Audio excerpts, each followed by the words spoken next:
Sur le plateau de Savoie News, nous recevons aujourd'hui Savoie Expo, en sa présence le président Pascal Barcella. Bonjour. Bonjour Laurent. Alors on parle beaucoup d'événementiels qui sont pour l'instant suspendus. On y voit peut-être un petit peu plus clair, même si les choses ne sont pas encore actées. Il est important de faire le point puisque vous composez beaucoup d'événements à la fois de sociétés mais aussi en tant que producteur d'événements comme la Foire de Savoie et d'autres, le Salon Alpin qui se déroule à Albertville. Alors qu'en est-il à cette date? Est-ce que Savoie Expo voit le jour à travers ce déconfinement? Alors peut-être peut-on faire déjà un point de ce qui s'est passé à Savoie Expo depuis le mois de mars, où brutalement, effectivement, comme dans tout le monde de l'événementiel, tout s'est arrêté. En mars, nous accueillons des événements de partenaires qui ont été reportés. Alors la bonne nouvelle, c'est qu'effectivement, ces événements ont été reportés. Seul notre salon Habitat et Jardin, qui est un salon annuel, a lui été reporté, certes, mais à 2021. Donc l'équipe comme ces deux circonstances étaient en chômage partiel pendant toute une période, elle a repris son activité à 80%. Seul le technique aujourd'hui, puisque pas d'événement à accueillir, donc pas de technique, n'est toujours pas opérationnel et est en chômage partiel. Mais les commerciaux sont sur le pont, les administratifs sont sur le pont. D'abord parce qu'il nous a fallu travailler pour rembourser nos exposants d'Habitat et Jardin, et nous avons tenu à les rembourser le plus vite possible, le plus efficacement possible pour ne pas les pénaliser. Nous avons remboursé 100% de ce qu'ils avaient engagé avec nous, pas de frais de dossier, 100% des acomptes et des frais engagés ont été remboursés aux exposants. C'était quelque chose qu'il fallait qu'on fasse vite et on l'a fait, hein, c'est en cours aujourd'hui. On peut d'ailleurs remarquer que certains exposants d'Habitat et Jardin nous ont demandé de participer à la foire, puisqu'ils n'avaient pas fait cette mini-foire de printemps qui est Habitat et Jardin.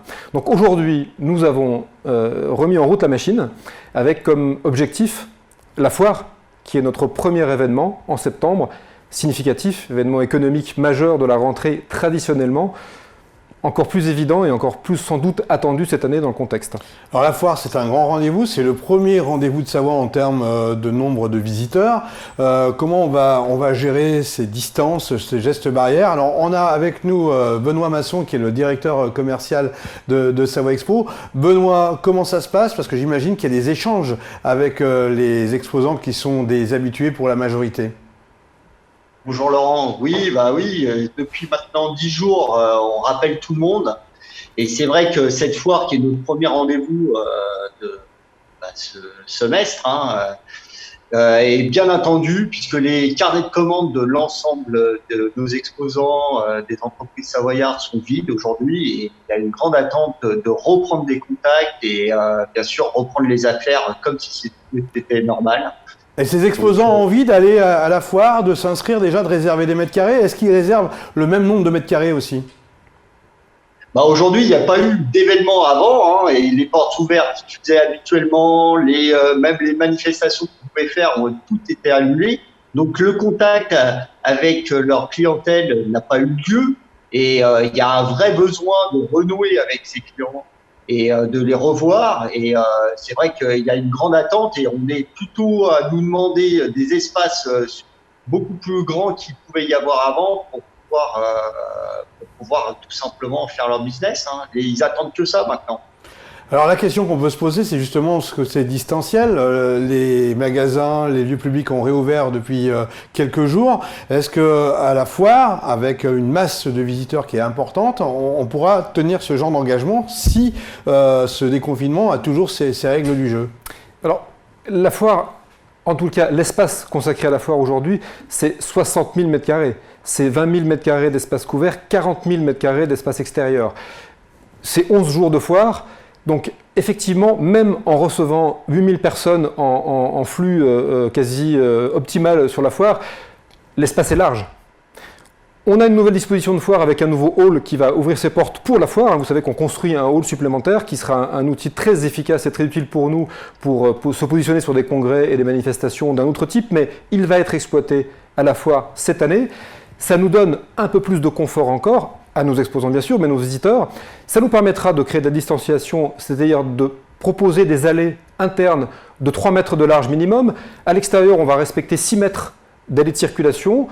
Je pense qu'effectivement, le nombre de visiteurs, la configuration de notre foire, l'espace qu'on propose nous garantit d'être en conformité avec les règles de distanciation. Ça peut être un peu plus compliqué pour les animations, puisqu'il y a quand même pas mal de touchés et de passages. Alors bien sûr, aujourd'hui, tout ce qu'on se dit, c'est ce sont des hypothèses. On n'est pas sûr de ce qu'on pourra faire demain quelque part dans cette foire. Et effectivement, les animations, les attractions seront des choses qui vont être traitées de façon très particulière. Bien sûr, nous ne ferons pas une foire au rabais, il n'en est pas question.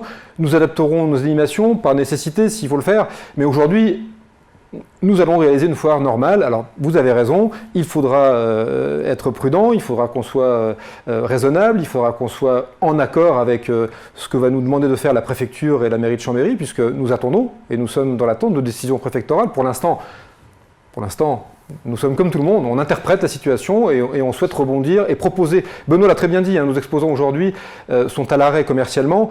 Pour beaucoup d'entre eux, nos événements successifs sont un outil commercial important. Ils sont à l'arrêt, ils ont besoin de nos manifestations. On sait aujourd'hui qu'ils ne pourront pas produire de manifestations de plus de 10 personnes, donc journée porte ouverte, animation commerciale, très compliqué pour eux. La foire est attendue. Il faut qu'on la fasse dans de bonnes conditions. Alors on peut rebondir avec un autre salon qui est très important et un sujet qui est très sensible, c'est bien sûr les hôtels, restaurants et cafés. Et le salon alpin consacre 90% de ses espaces, il me semble, à ce genre de profession. Benoît, quels sont les échos que vous avez quand vous avez en ligne cette filière ?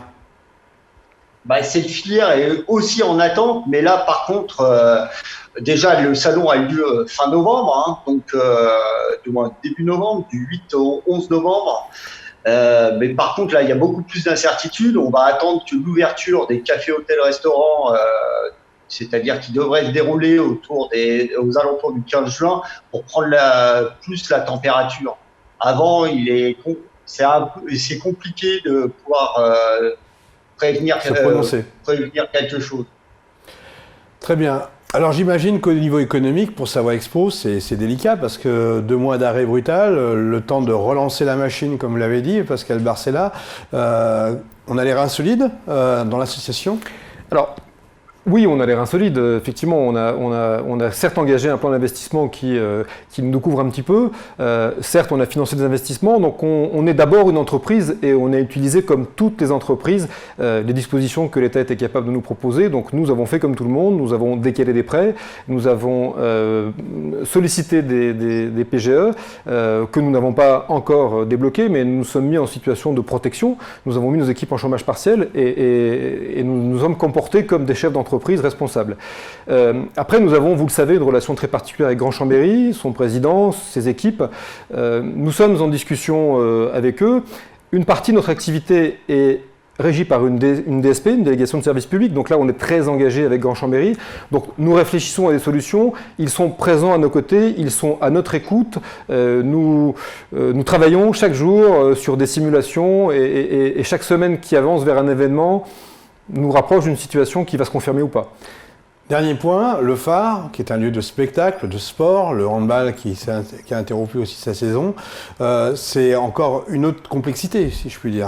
Oui, c'est une autre complexité, puisque là, le monde de l'événementiel spectacle est totalement à l'arrêt, parce qu'effectivement, il n'y a pas de solution aujourd'hui pour faire venir des gens à un concert. Un rang sur 2, une place sur 2 dans un concert, c'est pas possible.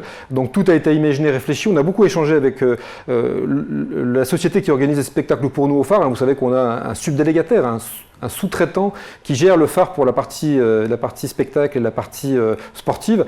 C'est très compliqué, effectivement, aujourd'hui, de pouvoir renouer avec l'organisation de spectacles. Donc pour l'instant, tant que la situation n'aura pas évolué et tant que la situation sanitaire d'abord n'aura pas évolué, on sera incapable de proposer quelque chose.